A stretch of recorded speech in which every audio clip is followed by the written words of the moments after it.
Hello everyone आपलोक हलुके helping agro आसाমৰ অন্য এটি নতুন ভিডিঅলৈ পুনৰ স্বাগতম জনালো। আজিৰ ভিডিঅ'ত আপোনালোকক এটা আপডেট দিব গৈ আছো।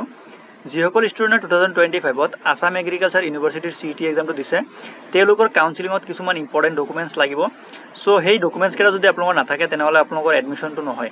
সো তাৰ কাৰণে আপোনালোকক মই আগতে জনাই দিছো যাতে আপোনালোকে ডকুমেন্টছ কেইটা ৰেডি ৰাখিব পাৰে আৰু কাউন্সেলিংত গৈ ইজিলি আপোনালোকে কাউন্সেলিংটো এটেন্ড কৰি এডমিশনটো ল'ব পাৰে। সো এনেকুৱা কিছুমান ডকুমেন্টছ মই আপোনালোকক কম যোনকেইটা ডকুমেন্টছ বনাবলৈ অলপ টাইম লাগিব আৰু আপোনালোকে যদি লাষ্টত হেতু বনাব বিচাৰে তেনেহলে আপোনালোকৰ ডকুমেন্টছটো বনোৱা নহব আৰু এডমিশনটো আপোনালোকৰ কেনসেল হ'ব। আৰু মই জনাম আপোনালোকক কি ডকুমেন্টছ আপোনালোকৰ লাগে। সো তাৰ আগত চেনেলটো সাবস্ক্ৰাইব কৰি কিনে বেল আইকন দবাই ৰাখিব। So documents required for AU CET 2025 counselling.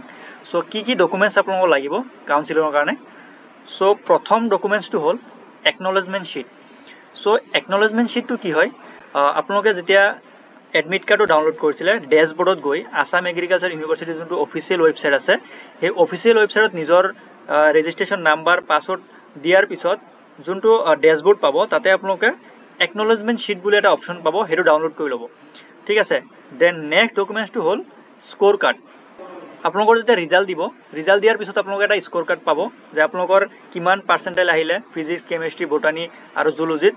Then আপোনালোকৰ কমন ৰেংক কিমান কেটেগৰী ৰেংক কিমান সম্পূৰ্ণ ডিটেইলছ থাকিব। সো তাতে আপোনালোকে স্কোৰ কাৰ্ডটো ডাউনলোড কৰি ল'ব।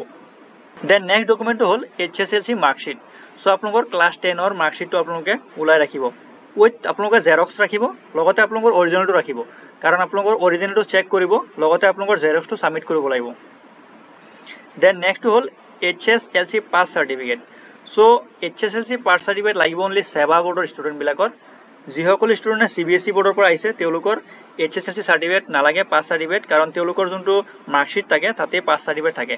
ঠিক আছে। সো অনলি সেৱা ষ্টুডেণ্টৰ পাছ সাৰ্টিফিকেট বেলেগকৈ লাগিব। দেন নেক্সট আছে HS মাৰ্কশ্বিট। ক্লাছ 12ৰ যোনটো মাৰ্কশ্বিট আছে সেই মাৰ্কশ্বিটটো আপোনালোকে জেৰক্স ল'ব লগতে অৰিজিনেলখন আপোনালোকে লৈ ল'ব। দেন নেক্সট আছে HS পাছ সাৰ্টিফিকেট। সো সেম HS পাছ দিব আপোনালোকৰ যোনকেইটা ষ্টুডেণ্টে সেৱাৰ পৰা আহিছে তেওঁলোকৰ লাগিব আৰু CBSE নালাগে। দেন নেক্সট হ'ল migration certificate. So migration certificate লাগিব অনলি CBSE ষ্টুডেণ্টৰ পৰা মানে কাৰণে যিসকল ষ্টুডেণ্টে CBSE বোৰ্ডৰ পৰা আহিছে তেওঁলোকৰ অনলি মাইগ্ৰেশ্যন সাৰ্টিফিকেট লাগিব আৰু যিসকল ষ্টুডেণ্টে সেৱা বোৰ্ডৰ পৰা বিলং কৰে তেওঁলোকৰ কাৰণে মাইগ্ৰেশ্যন সাৰ্টিফিকেট নালাগে। দেন নেক্সট আছে PRC। নেক্সট হ'ল PRC। সো PRC সাৰ্টিফিকেটটো মেণ্ডাটৰী হয় আৰু এই PRC নাথাকিলে আপোনালোকৰ এডমিশনটো ডাইৰেক্ট কেনসেল যাব কাৰণ উইদাউট PRC আপোনালোকে এডমিশন ল'ব নোৱাৰে।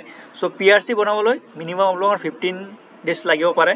সো সেইকাৰণে আপোনালোকৰ হাতত এতিয়াও টাইম আছে এতিয়ালৈকে ৰিজাল্ট দিয়া নাই কাউন্সেলিংৰ ডেট ওলোৱা নাই। সো আপোনালোকে যদি এতিয়ালৈকে PRCটো বনোৱা নাই দেন PRCটো বনাই লওক।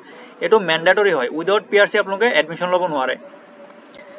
দেন নেক্সট ডকুমেন্টটো হ'ল এজ প্ৰুফ। সো আপোনালোকে এজ প্ৰুফৰ কাৰণে আপোনালোকে আধাৰ কাৰ্ড ল'ব পাৰে। ঠিক আছে। সো আপোনালোকে আধাৰ কাৰ্ডটো বেটাৰ হয় বা ক্লাছ 10ৰ এডমিট কাৰ্ড ল'ব পাৰে। ঠিক আছে। সো এজ প্ৰুফৰ কাৰণে আপোনালোকে যিকোনো এটা ডকুমেন্টছ লৈ ল'ব। সো নেক্সট সাৰ্টিফিকেট হ'ল কাষ্ট সাৰ্টিফিকেট ইফ ৰিকোয়াৰ্ড। মানে কাষ্ট সাৰ্টিফিকেট কোনবিলাক ষ্টুডেণ্টৰ লাগিব যিসকল ষ্টুডেণ্টে কাষ্ট মানে কেটেগৰী সিলেক্ট কৰিছে বেলেগকৈ। ফৰ এক্সাম্পল কিছুমান ষ্টুডেণ্টে জেনেৰেল EWS সিলেক্ট কৰিছে। সো জেনেৰেল EWSৰ সাৰ্টিফিকেটো লাগিব। দেন OBC NCLৰ সাৰ্টিফিকেট লাগিব।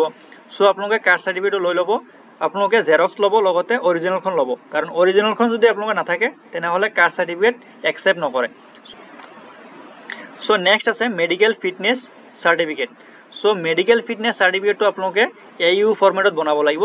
যদি কোনোবা ষ্টুডেণ্টে বেলেগ ফৰ্মেটত বনাই ৰাখিছে তেনেহ'লে সেইটো একচেপ্ট নকৰে। সো আপোনালোকে যোনটো AUৰ যোনটো অফিচিয়েল ৱেবসাইটত আপোনালোকে যোনটো ইনফৰমেশ্যন বুলেটিন পাইছিলে ইনফৰমেশ্যন বুলেটিনৰ একদম তলৰ ফালে আপোনালোকে চাব মেডিকেল ফিটনেছ সাৰ্টিফিকেট। সো সেইটো আপোনালোকে ডাউনলোড কৰি কিনে সেইটো আপুনি কোনোবা এটা লেপটপৰ পৰা ওলাই তাৰপিছত আপোনালোকে তাতে সাইন কৰি আনিব লাগিব। মানে AU ফৰ্মেটটো মেণ্ডাটৰী হয় সেইটো লাগিবই। দেন নেক্সট আছে গেপ সাৰ্টিফিকেট AU ফৰ্মেট।